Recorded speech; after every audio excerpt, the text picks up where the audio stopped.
안녕하세요, 여러분. 오늘 저는 여러분에게 조금 불편할 수도 있는 이야기를 해드리려고 합니다. 하지만 이 이야기가 여러분의 남은 인생을 더욱 자유롭고 행복하게 만들어줄 것이라고 확신합니다. 혹시 이런 경험이 있으신가요? 밤 11시가 넘었는데 성인이 된 자녀가 전화를 받지 않아서 잠을 설친 적이 있으신가요? 손주가 감기에 걸렸다는 소식에 새벽부터 며느리에게 전화를 걸어본 적은 없으신가요? 자녀가 중요한 결정을 할 때마다 그게 아니야, 이렇게 해야 해라며 애타게 조언해 본 적은 없으신가요? 만약 그렇다면 여러분은 지금 이 순간에도 보이지 않는 무거운 짐을 지고 계신 겁니다. 바로 끝없는 걱정이라는 짐을 말이죠. 우리는 자녀가 태어나는 순간부터 50년, 60년을 걱정하며 살아왔습니다. 그런데 이상합니다. 자녀가 40살이 넘어서도 손주까지 낳아도 우리의 걱정은 멈추지 않습니다. 오히려 더 복잡해지기만 하죠. 하지만 오늘 여러분께 말씀드리고 싶은 것은 이겁니다. 우리가 사랑한다는 이름으로 시작한 그 걱정이 때로는 자녀에게 독이 되고 있다는 사실을 말입니다. 그리고 더 중요한 것은 그 걱정이 우리 자신의 행복을 가로막는 가장 큰 장벽이 되고 있다는 것입니다. 그렇다면 어떻게 해야 할까요? 자녀를 사랑하지 말라는 걸까요? 아닙니다. 오히려 더 깊이, 더 지혜롭게 사랑하는 방법을 배워야 합니다. 오늘 여러분과 함께 나눌 이야기는 바로 내려놓음의 지혜에 관한 것입니다. 50년 넘게 꽉 쥐고 살아온 그 손을 어떻게 놓을 것인가? 그리고 그 손을 놓았을 때 우리에게 어떤 놀라운 변화가 일어나는가에 대한 이야기입니다. 과연 자녀 걱정을 내려놓는 것이 정말 가능할까요? 그리고 그렇게 했을 때 우리의 삶은 어떻게 달라질까요? 지금부터 함께 그 답을 찾아가 보겠습니다. 1점 부모의 마음, 영원한 숙제. 우리는 자녀가 태어나는 순간부터 한 번도 마음 편한 날이 없었습니다. 갓난아기일 때는 제대로 숨을 쉬고 있는지 밤새 확인하고, 유치원에 다닐 때는 친구들과 잘 어울리는지 걱정했죠. 초등학교에 입학하면 공부는 따라가는지, 중학교에 올라가면 사춘기는 잘 보내는지, 고등학교 때는 대학 입시로 밤잠을 설쳤습니다. 그런데 이상합니다. 자녀가 20살이 되어도, 30살이 되어도, 심지어 40살이 넘어서도 우리의 걱정은 멈추지 않습니다. 오히려 더 복잡하고 깊어지기만 하죠. 지난주 동네 경로당에서 만난 김 할머니의 이야기가 생생합니다. 올해 75이신 할머니는 51살 된 아들 걱정으로 잠을 못 이룬다고 하셨어요. 우리 아들이 요즘 회사 일이 힘들다고 하는데 얼굴이 많이 야위었어. 밥은 제대로 챙겨 먹는지, 건강검진은 받았는지. 할머니의 눈가에는 어김없이 걱정의 주름이 깊게 패여 있었습니다. 우리는 이런 모습에서 우리 자신을 봅니다. 성인이 된 자녀에게 오늘 점심은 먹었니? 감기 조심해라. 운전할 때 조심하고 라는 말을 하루에도 몇 번씩 하고 있으니까요. 자녀가 전화를 받지 않으면 무슨 일이 생긴 건 아닌지 온갖 상상을 하며 가슴을 졸이고, 카톡 답장이 늦으면 괜한 걱정에 휩싸이곤 합니다. 특히 결혼한 자녀를 둔 부모의 마음은 더욱 복잡합니다. 박 아저씨는 결혼한 딸이 시댁에서 잘 지내는지, 며느리 노릇을 제대로 하는지 걱정이 태산이라고 하셨어요. 딸이 전화해서 힘들다고 하면 어떻게 해줄 수도 없고, 그렇다고 나서자니 괜한 오해만 살까봐 하며 깊은 한숨을 내쉬셨습니다. 우리가 이렇게 자녀를 걱정하는 마음은 너무나 자연스럽습니다. 하지만 문제는 이 걱정이 50년, 60년을 넘어 평생 계속된다는 것입니다. 우리가 80세가 되어도 60세 된 자녀, 걱정을 하고 있을 자신을 상상해 보세요. 과연 이것이 건강한 모습일까요? 더욱 안타까운 것은 이런 끊임없는 걱정이 우리 자신의 삶을 잠식하고 있다는 사실입니다. 우리는 언제부터인가 나보다는 자녀가 삶의 중심이 되어버렸습니다. 자녀의 기쁨이 우리의 기쁨이 되고, 자녀의 슬픔이 우리의 슬픔이 되면서 정작 우리 자신의 감정과 삶은 뒷전으로 밀려났습니다. 이제는 인정해야 할 때입니다. 부모의 마음이라는 이름으로 포장된 우리의 걱정이 때로는 자녀에게 부담이 되고 있다는 것을, 그리고 우리 자신의 행복을 가로막는 장벽이 되고 있다는 것을 말입니다. 이 점, 과도한 관심이 만드는 역효과. 우리는 자녀를 사랑하는 마음에서 시작한 관심이 때로는 독이 될 수 있다는 사실을 깨닫지 못할 때가 많습니다. 선의로 시작한 걱정과 조언이 자녀에게는 간섭으로 느껴지고, 결국 우리가 원하는 것과는 정반대의 결과를 가져오곤 하죠. 얼마 전 이웃집 정 아주머니에게서 들은 이야기입니다. 38살 된 아들이 이직을 고민하고 있다며 상의하는데 아주머니는 밤새 인터넷을 뒤져가며 그 회사의 정보를 찾아보았답니다. 다음 날 아침 A사 용지 3장에 빼곡히 적은 자료를 아들에게 건네면서 엄마가 다 알아봤으니까 이 회사로 가면 안 돼라고 말했다고 하더군요. 그런데 아들의 반응은 예상과 달랐습니다. 엄마, 저 이제 40살인데 왜 이런 걸까지 하세요? 제가 알아서 판단할 수 있어요 라며 짜증을 냈다는 겁니다. 정 아주머니는 좋은 게 좋은 거지 왜 저렇게 나오나 하며 서운해하셨지만 사실 아들의 마음도 이해가 됩니다. 우리는 자녀가 어린 시절에는 모든 것을 대신 결정해주고 해결해줬습니다. 그것이 부모의 당연한 역할이었으니까요. 하지만 자녀가 성인이 되어서도 같은 방식으로 접근한다면 어떨까요? 자녀는 스스로 판단하고 결정할 기회를 잃게 됩니다. 동네 슈퍼를 운영하는 최 사장님의 경우가 더욱 극단적입니다. 35살 된 아들이 결혼 준비를 하고 있는데 예식장 선택부터 신혼집 구하기, 심지어 혼수용품 하나하나까지 모두 간섭하신다고 하더군요. 우리가 경험이 많으니까 실수하지 않게 도와주는 거야 라고 하시지만 며느리들 분은 이미 스트레스로 병원 신세를 지고 있다고 합니다. 이런 과도한 관심은 자녀의 자신감도 깎아내립니다. 끊임없이 이렇게 해라, 저렇게 해라 하는 말을 들으며 자란 자녀는 스스로에 대한 믿음을 잃게 됩니다. 나는 부모의 도움 없이는 아무것도 제대로 할 수 없는 사람이라는 생각이 무의식 속에 자리 잡게 되죠. 더 심각한 문제는 세대 갈등으로 이어진다는 점입니다. 우리 세대와 자녀 세대는 살아온 환경이 다르고 가치관도 다릅니다.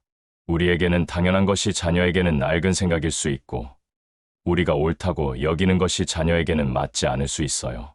지난달 아파트 분여회에서 만난 한 어머니는 이런 하소연을 하셨습니다. 딸이 직장 생활하면서 애를 낳지 않겠다고 하는데 아무리 말해도 듣지 않아요. 우리 때는 결혼하면 당연히 아이를 낳았는데 하지만 요즘 젊은 세대에게는 출산이 선택사항이라는 인식이 강합니다. 이런 가치관의 차이를 인정하지 않고 자꾸 우리 기준으로 판단하려 한다면 갈등은 더욱 깊어질 뿐입니다. 결국 우리의 과도한 관심은 자녀를 우리 곁에서 멀어지게 만듭니다. 전화 통화 횟수가 줄어들고 집에 오는 빈도가 낮아지며 중요한 일도 우리에게 상의하지 않게 됩니다. 자녀를 더 가까이 두고 싶어서 시작한 관심이 오히려 자녀를 밀어내는 결과를 만드는 아이러니한 상황이 벌어지는 것이죠. 우리는 이제 깨달아야 합니다. 진정한 사랑은 때로는 한 발 물러서는 것이 하는 사실을 말입니다. 제시도죠. 3점 손주 걱정. 또 다른 짐이 되다. 자녀를 키울 때의 걱정이 채 가시기도 전에 이제는 손주라는 새로운 걱정거리가 우리 앞에 나타납니다. 예쁜 손주를 보는 기쁨도 잠시, 어느새 우리는 또 다시 밤잠을 설치며 걱정하는 자신을 발견하게 되죠. 우리 아파트 옆집에 사시는 김 할머니의 이야기입니다. 5살 된 손녀가 유치원에서 친구들과 잘 어울리지 못한다는 소식을 들으셨다고 하더군요. 그날부터 할머니의 하루 일과가 바뀌었습니다. 아침에는 손녀가 유치원에 잘 갔는지 며느리에게 전화를 하고 오후에는 오늘은 어땠니? 하며 또 전화를 하십니다. 주말에는 손녀를 데려다가 이것저것 사주면서 할머니가 더 맛있는 것 해줄까 하며 애쓰고 계시죠. 처음에는 며느리도 어머니가 손녀를 많이 사랑해 주셔서 감사하다고 했지만 이제는 표정이 어둡습니다. 지난주 마트에서 만났을 때 시어머니께서 아이 교육에 너무 관여하려고 하셔서 힘들어요라며 조심스럽게 하소연하더군요. 우리는 손주에 대한 걱정이 자연스럽다고 생각합니다. 혈육인데 당연히 걱정하는 게 맞다고 여기죠. 하지만 이 걱정이 때로는 가족 관계의 균열을 만들 수 있다는 사실을 간과하곤 합니다. 동네 경로당에서 자주 만나는 박 할아버지는 더욱 복잡한 상황에 계십니다. 초등학교 3학년인 손자가 성적이 좋지 않다며 학원을 더 보내야 한다고 아들 부부에게 계속 이야기하신답니다. 요즘 경쟁이 얼마나 치열한데 지금부터 준비해야지 하시면서 용돈도 주고 학원비도 대주겠다고 하시지만 아들 부부는 아이가 스트레스 받지 않게 천천히 하겠다며 거절한다고 하더군요. 할아버지는 젊은 것들이 세상 물정을 몰라서 그래라며 답답해 하시지만 사실 아들 부부에게는 아들 부부만의 교육 철학이 있는 것일 수도 있습니다.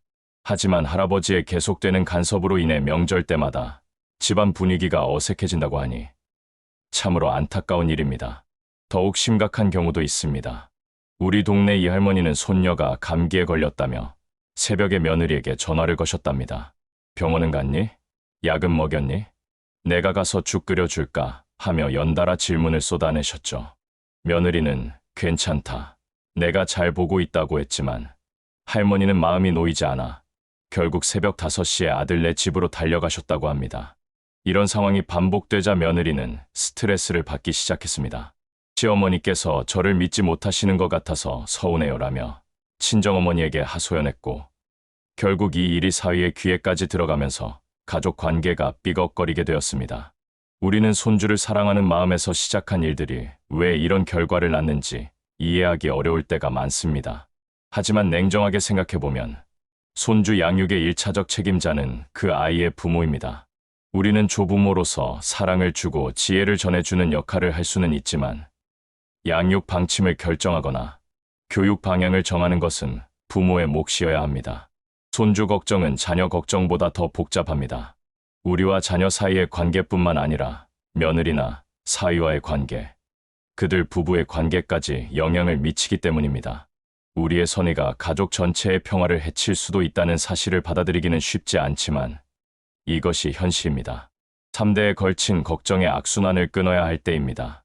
우리가 자녀를 걱정했듯이 이제 우리 자녀들도 그들의 아이를 걱정하며 키울 권리가 있습니다.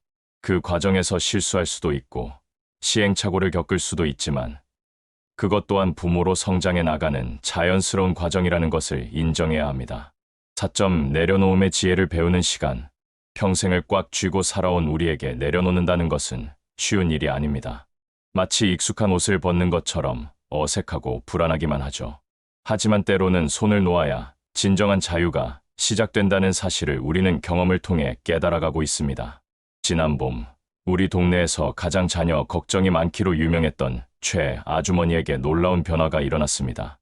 35살 된 아들이 회사를 그만두고 카페를 차리겠다고 했을 때 처음에는 미쳤다며 극구 반대하셨거든요. 밤잠을 설치며 아들을 설득하려 했지만 아들의 의지가 확고하자 어느 순간 아주머니는 이렇게 말했답니다. 알았다. 엄마는 더 이상 간섭하지 않겠다. 내 인생이니까 내가 책임져라. 그 후 6개월이 지난 지금 아주머니의 얼굴에는 예전에 없던 평온함이 깃들어 있습니다. 처음에는 정말 힘들었어요. 매일 아들 가게가 잘 되고 있는지 궁금해서 미칠 것 같았거든요. 그런데 신기하게도 손을 놓고 나니까 오히려 아들이 더 자주 연락하고 찾아와요. 자기 일에 대해서도 즐겁게 이야기하고요. 이런 변화는 우연이 아닙니다. 우리가 통제하려는 마음을 내려놓으면 자녀들은 비로소 우리를 진정한 조언자로 여기게 됩니다. 간섭과 조언은 다릅니다. 간섭은 이렇게 해야 한다는 강요이지만 조언은 이런 방법도 있더라는 제안이죠. 우리 아파트 관리사무소에서 일하시는 정 아저씨의 경우도 비슷합니다. 42살 된 딸이 이혼을 결심했을 때 처음에는 체면이 말이 되냐, 참고 살아라며 극구 말렸다고 하더군요. 하지만 딸의 고통스러운 상황을 자세히 듣고 난 후 아저씨는 생각을 바꾸셨습니다. 딸아, 아빠는 내 편이다. 내가 결정한 것이면 아빠가 지지해 줄게. 그 한마디가 딸에게는 큰 힘이 되었다고 합니다. 혼자서 모든 것을 감당해야 한다고 생각했던 딸이 아버지의 믿음과 지지를 받으며 용기를 얻을 수 있었던 거죠. 지금 딸은 새로운 직장에서 열심히 일하며 홀로서기를 해나가고 있고 아저씨는 딸이 이렇게 강한 아이인 줄 몰랐다며 뿌듯해하십니다. 내려놓음의 지혜는 거리두기에서 시작됩니다. 물리적 거리가 아니라 감정적 거리를 두는 것이죠. 자녀의 문제를 내 문제처럼 여기지 않고 자녀의 감정에 내가 좌우되지 않는 것입니다. 이것이 무관심과는 다릅니다. 사랑하되 매달리지 않는 것, 관심을 두되 집착하지 않는 것이 바로 지혜로운 거리두기입니다. 경로당에서 함께 시간을 보내는 김 할머니는 이런 철학을 가지고 계십니다. 자식들이 연락하면 반갑게 받고 연락 없으면 그러려니 한다. 내가 먼저 전화해서 왜 연락 안 하냐고 묻지 않는다. 처음에는 서운했지만 이렇게 지내다 보니 오히려 자녀들이 더 자주 안부를 묻고 찾아온다고 하시더군요. 믿고 맡기는 것은 용기가 필요한 일입니다.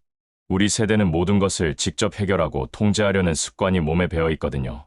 하지만 자녀들도 이제 충분히 성숙한 어른입니다. 실수할 수도 있고 우리가 보기에 최선이 아닌 선택을 할 수도 있지만 그것 또한 그들의 인생 경험이 되고 성장의 밑거름이 됩니다. 내려놓는다는 것은 포기하는 것이 아닙니다. 오히려 더 깊은 신뢰를 보여주는 것입니다. 너를 믿는다. 내가 현명한 판단을 할 것이라고 믿는다는 메시지를 전하는 것이죠. 이런 신뢰를 받은 자녀들은 더욱 책임감을 가지고 자신의 삶을 살아갑니다. 물론 이 과정이 쉽지만은 않습니다. 가끔은 불안하고 때로는 답답할 수도 있어요. 하지만 우리가 손을 놓아줘야 자녀들이 비로소 자신의 두 발로 당당히 설 수 있다는 사실을 기억해야 합니다. 진정한 부모의 사랑은 평생 품에 안고 있는 것이 아니라 때가 되면 세상으로 날려보내는 것이 하는 지혜를 받아들여야 할 시간입니다. 5점. 우리 자신의 삶에 집중하기. 이제까지 우리는 자녀 중심으로 살아왔습니다. 자녀가 어릴 때는 그들의 일정에 맞춰 우리 일정을 조정했고, 자녀가 성인이 되어서도 그들의 안부와 걱정이 우리 일상의 대부분을 차지했죠. 하지만 이제는 질문해봐야 할 때입니다. 나는 누구인가? 자녀의 엄마, 아빠라는 역할을 제외하고 나는 어떤 사람인가? 우리 동네 꽃집을 운영하는 한 사장님의 이야기입니다. 올해 65이신 사장님은 자녀들이 모두 출가한 후 심한 허탈감에 빠져 계셨어요. 30년 동안 아이들 뒷바라지만 하다가 갑자기 혼자가 되니까 뭘 해야 할지 모르겠더라고. 그런데 작년부터 꼿꼿이 교실을 시작하시면서 완전히 달라지셨습니다. 이제야 진짜 내 인생이 시작된 것 같아요. 꽃을 만지고 있으면 이렇게 행복할 수가 없어요. 우리는 자녀가 독립하면서 생기는 빈 공간을 어떻게 채워야 할지 막막해합니다. 그동안 자녀에게 쏟았던 에너지와 시간을 어디에 사용해야 할지 모르겠는 거죠. 하지만 이것은 위기가 아니라 기회입니다. 그동안 미뤄왔던 꿈과 취미, 관심사를 다시 꺼낼 수 있는 소중한 시간이 온 것입니다. 경로당에서 만난 박 할머니는 70세의 컴퓨터를 배우기 시작하셨습니다. 손자가 카카오톡으로 사진을 보내주는데 나만 못 보니까 속상했어요. 처음에는 단순히 소통을 위해 시작했지만 지금은 인터넷 쇼핑도 하시고 유튜브로 요리법도 찾아보시며 새로운 세계를 경험하고 계십니다. 아이고, 내가 이 나이에 이런 것도 할 줄 알게 될 줄 누가 알았겠어? 자녀 중심에서 자기 중심으로의 전환은 단순히 취미를 갖는 것 이상의 의미를 가집니다. 그동안 누군가의 엄마, 아빠로만 정의되었던 자신을 독립적인 개인으로 다시 발견하는 과정이거든요. 우리 아파트 부녀회장을 맡고 계신 최 여사님의 변화도 놀랍습니다. 예전에는 자녀들 걱정으로 밤잠을 설치곤 하셨는데 요즘은 아침 6시면 등산화를 신고 나가십니다. 처음에는 그냥 집에만 있으니까 답답해서 나간 건데 산에서 만난 사람들과 이야기하고 새소리도 들으며 걷다 보니까 마음이 이렇게 편할 수가 없어요. 애들 걱정할 시간도 없고 남은 인생을 위한 새로운 목표를 세우는 것도 중요합니다. 60대, 70대라고 해서 꿈을 포기할 이유는 없습니다. 오히려 이제야 진정 내가 원하는 것이 무엇인지 알 수 있는 나이가 된 것이죠. 동네 서점을 자주 이용하는 김 할아버지는 75세에 시집을 내셨습니다. 젊은 시절부터 시를 쓰고 싶어 하셨지만 생계와 자녀, 교육에 바빠서 미뤄두셨던 꿈이었어요. 이제 애들도 다 컸으니까 내 하고 싶은 것 해도 되지 않나 싶어서 첫 시집이 나왔을 때 가족들이 얼마나 자랑스러워했는지 모릅니다. 우리 자신의 삶에 집중한다는 것은 이기적인 일이 아닙니다. 오히려 가족 모두에게 도움이 되는 일이에요. 자신만의 즐거움과 보람을 찾은 부모는 자녀에게 의존하지 않습니다. 자녀들 입장에서는 부담이 줄어드는 거죠. 또한 생기발랄하게 자신의 인생을 즐기는 부모의 모습은 자녀들에게 좋은 롤모델이 됩니다. 건강관리도 이제는 자녀를 위해서가 아니라 나를 위해서 해야 합니다. 애들 걱정 끼치지 않으려고 건강을 챙기는 것이 아니라 내가 더 많은 것을 경험하고 즐기기 위해서 건강을 관리하는 거예요. 이런 마음가짐의 변화가 실제로 더 적극적인 건강관리로 이어집니다. 우리 동네 수영장에서 만난 이 아주머니는 68세에 수영을 시작하셨는데 지금은 마스터즈 수영 대회에까지 참가하고 계십니다. 처음에는 운동 좀 하자는 생각이었는데 하다 보니까 이렇게 재미있을 줄 몰랐어요. 메달도 따고 새로운 친구들도 사귀고 진짜 제2의 인생이에요. 자녀에게 모든 것을 다 해주는 것만이 사랑은 아닙니다. 자신의 삶을 충실히 살아가는 모습을 보여주는 것, 나이가 들어도 새로운 것에 도전하고 성장하는 모습을 보여주는 것도 큰 사랑입니다. 이런 부모를 둔 자녀들은 우리 부모님은 정말 멋지시다라고 자랑스러워하거든요. 이제 우리도 당당히 말할 수 있어야 합니다. 나는 누군가의 엄마, 아빠이기 이전에 독립적인 개인이다. 나도 나만의 꿈과 목표가 있고 그것을 이루어가는 것이 내 인생의 중요한 과제다. 이런 마음가짐으로 살아갈 때 우리는 비로소 진정한 자유와 행복을 맛볼 수 있습니다. 6점. 진정한 사랑은 자유를 주는 것. 사랑한다는 것은 소유하는 것이 아니라 자유를 주는 것입니다. 우리는 오랫동안 자녀를 사랑한다는 이름으로 그들을 우리 곁에 묶어두려 했지만 이제는 깨달아야 할 때입니다. 진정한 사랑은 날개를 달아주는 것이지 새장에 가두는 것이 아니라는 사실을 말이에요. 우리 동네에서 가장 화목한 가정으로 소문난 정 할아버지 댁의 비결을 들어보면 이런 지혜가 숨어 있습니다. 자식들에게는 두 가지만 해줬어. 사랑한다는 것과 믿는다는 것. 그리고 한 가지는 안 했지. 간섭은 안 했어. 할아버지의 세 자녀는 모두 성공적인 삶을 살고 있고 명절이면 온 가족이 모여 웃음꽃이 피어납니다. 무엇보다 자녀들이 부모를 진심으로 존경하고 사랑하는 모습이 눈에 띕니다. 간섭과 응원 사이에는 큰 차이가 있습니다. 간섭은 내 생각이 맞으니까 이렇게 해야 한다는 강요이지만 응원은 내가 선택한 길이면 최선을 다해 지지하겠다는 믿음입니다. 이 미묘한 차이가 가족 관계의 질을 완전히 바꿔놓습니다. 지난해 큰 변화를 겪은 우리 아파트 김 아주머니의 사례가 좋은 예입니다. 30살 된 딸이 안정적인 대기업을 그만두고 요가 강사가 되겠다고 했을 때 처음에는 극구 반대하셨어요. 그게 무슨 직업이냐, 나중에 후회한다며 몇 달간 설득했지만 딸의 의지가 꺾이지 않자 어느 날 아주머니는 생각을 바꾸셨습니다. 딸아, 엄마는 내가 하고 싶은 일 하면서 행복하게 사는 게 가장 중요하다고 생각해. 내가 선택한 길이니까 엄마가 응원할게. 이 한마디가 딸에게는 큰 힘이 되었답니다. 지금 딸은 자신만의 요가 스튜디오를 운영하며 즐겁게 일하고 있고 모녀 관계도 훨씬 가까워졌어요. 가족 간의 건강한 경계선을 만드는 것도 중요합니다. 경계선이 있다는 것은 서로를 사랑하지 않는다는 뜻이 아니라 각자의 영역을 존중한다는 의미입니다. 우리에게는 우리의 삶이 있고 자녀에게는 자녀의 삶이 있습니다. 이 경계를 명확히 하면 오히려 더 건강한 관계를 유지할 수 있어요. 경로당에서 함께 시간을 보내는 박할머니는 이런 원칙을 지키고 계십니다. 아들네 집에 갈 때는 미리 연락하고 며느리가 바쁠 때는 억지로 도와주려 하지 않아요. 그 대신 도움이 필요할 때 연락하면 언제든 달려가죠. 이렇게 적절한 거리를 유지하다 보니 오히려 아들 부부가 더 자주 안부를 묻고 찾아온다고 하시더군요. 진정한 사랑의 표현은 때로는 침묵일 수도 있습니다. 자녀가 어려운 상황에 처했을 때 섣불리 조언하거나 해결책을 제시하는 대신 힘들겠구나, 엄마 아빠는 내 편이야 라며 든든한 지지자가 되어주는 것이 더 큰 힘이 될 수 있어요. 우리 동네 이 아저씨의 경우가 그렇습니다. 아들이 사업 실패로 큰 빚을 지게 되었을 때 처음에는 내가 그럴 줄 알았다며 잔소리를 늘어놓으려 했다고 하더군요. 하지만 아들의 절망적인 모습을 보고는 마음을 바꾸셨어요. 아들아, 실패는 누구에게나 있는 일이야. 아빠는 내가 다시 일어설 것을 믿는다. 그리고 아들이 스스로 해결책을 찾을 때까지 묵묵히 지켜보셨습니다. 물론 경제적인 도움을 주시기도 했지만 조건을 달거나 간섭하지는 않으셨어요. 아들은 이런 아버지의 믿음에 힘입어 2년 만에 빚을 모두 갚고 새로운 사업을 시작할 수 있었습니다. 아버지가 그때 잔소리하거나 간섭하셨다면 아마 포기했을 거예요. 믿고 기다려주셔서 다시 일어설 수 있었어요. 자녀를 자유롭게 놓아주는 것이 두렵다면 이렇게 생각해 보세요. 우리가 기른 자녀들은 이미 충분히 훌륭한 사람들입니다.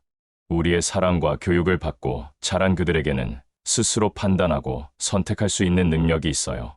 우리가 해야 할 일은 그 능력을 믿어주는 것입니다. 결혼한 자녀들의 경우는 더욱 명확합니다. 그들에게는 이제 새로운 가족이 있고 그 가족을 위해 최선의 선택을 할 책임이 있어요. 우리는 필요할 때 조언을 해줄 수 있지만 최종 결정은 그들의 몫이라는 것을 받아들여야 합니다. 진정한 사랑은 조건이 없습니다. 내가 내 말을 들으면 사랑해주겠다는 것이 아니라 내가 어떤 선택을 하든 너를 사랑한다는 마음이어야 해요. 이런 무조건적인 사랑을 받은 자녀들은 더욱 자신감을 가지고 삶에 도전할 수 있습니다. 우리는 이제 새로운 부모의 역할을 배워야 합니다.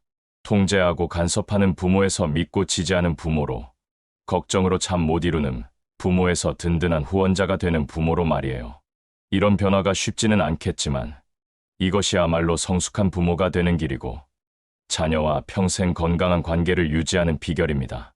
자녀를 사랑한다면 이제 그들에게 가장 소중한 선물을 줄 때입니다. 바로 자유라는 선물을 말이에요. 그리고 우리 자신에게도 선물을 줍시다. 끝없는 걱정에서 벗어나 우리만의 행복을 찾을 수 있는 자유를 말입니다.